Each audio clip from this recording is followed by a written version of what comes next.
Am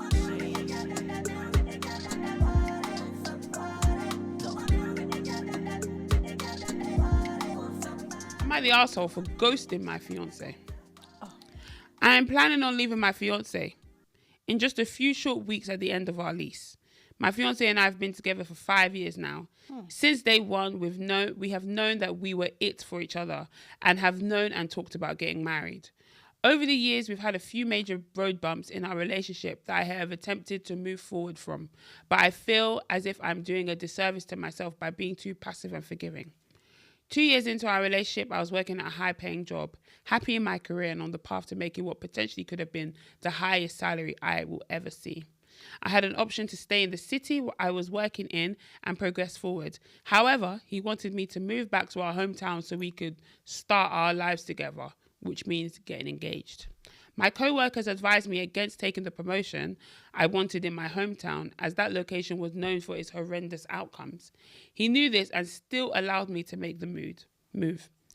Fast forward a year later, after taking the job and being back in the same city as him, I found myself freshly fired and severely traumatized from the toxic work environment I had experienced for the past year, and still remained the girlfriend. Having lost everything, I asked him to help me in any way he could, as he was practically living at my place anyways and with his parents rent-free. When no help was given, I started asking questions about getting engaged, to which he responded that he felt pressured to do so. Oh! It was an argument that went on for days, which resulted in him leaving me. To this day, I can't unhear the words, "I can't give you what you want right now. Maybe you should find someone else who can." Oh, please. 3 days later, he came calling back, and Of course 3 he weeks did. later, we found out his aunt had cancer. Oh. I'm assuming this put life into perspective for him, because 6 weeks later, we were engaged. Oh. Part 2.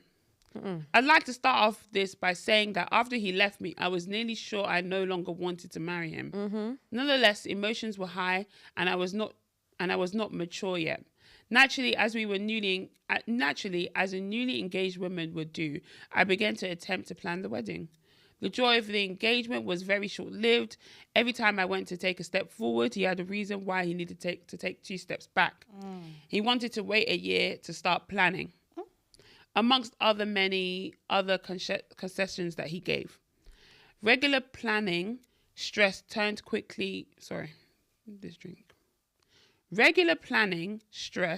quickly turned into the fight of my life to simply just have a wedding. The straw that broke the camel's back was when after claiming that his family wouldn't be contributing towards the wedding because it wasn't traditional, then saying that we're not going to put the entire burden on my mum to pay, even though she wanted to, and agreeing that we would help her pay for our wedding. I started working 110 hours a week on and off for the entirety of 2023 to come up with the extra cash for everything, because he didn't want to overspend what we didn't have. While working one of these weeks, I had a call for him asking for money for the wedding. Let me preface this by saying that we both agreed individually to contribute 5K, and after that my mum would cover the rest. He had recently received 15K from a class action suit he was involved in, but insisted he would not be using that for the wedding. We needed to book a photographer as soon as possible, as I was only home for 2 weeks at a time on rotation for work. I called him to ask him if he could pay for it, and I refund him later because my funds were tied in travel for work. I mentioned that I felt awkward discussing money with him, which he responded, "Well, babe, I could have paid for the photographer by now, but I have a hard time doing nice things for you or being generous with you when I feel like you're being passive-aggressive or disrespectful to me." Please. I have never felt so much rage. There I was across the country working 16-hour days, 7 days a week for 2 weeks at a time on rotation for the entire year, so we could pay in cash for a wedding that my mother, a teacher, was not prepared to write a check for herself. And here he was, cash heavy, selfish, condescending, and not even the slightest remorseful. I couldn't help but question what our future would look like if I did marry him. Facts. Would he withhold Would he withhold mortgage payments if I angered him? It's true. Would he use our children as pawns in a disagreement? He could. I saw him in a new light, a scary one. 100%. Part 3 and the final part. Mm-hmm. Since all the wedding planning drama, I got to a point where I just gave up on planning. The timing was perfect because he always had struggled to find action employment and recently decided to join the military.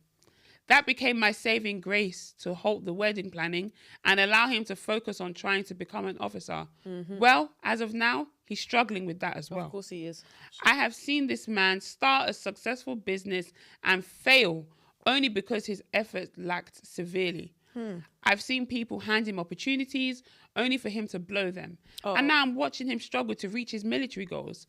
Our lease is up at the end of the month and our plan is supposed to be in the US to move in. No, the plan is supposed to be for us to move in with his parents and rack up cash. Move in with his parents. Sis, anyway. To save up money, right? To rack up cash savings until he gets shipped off somewhere and we buy a house there. However, I think that this is a perfect window of my opportunity to leave. Better leg it. I use the term ghost because when I have tried to break up with him before within the past year, not only was his response dramatic, but he simply did not want to accept it. He insisted that we fight for our relationship and I listened foolishly. I've questioned my relationship with this guy extensively and I don't want to marry anyone I am not 100% sure about. I don't trust this guy. He claims he's grown up, manned up and become better, but I can't trust him. You thought you were getting this content for free? In this recession? Oh, no. To watch the full episode, make sure you sign up with the link below.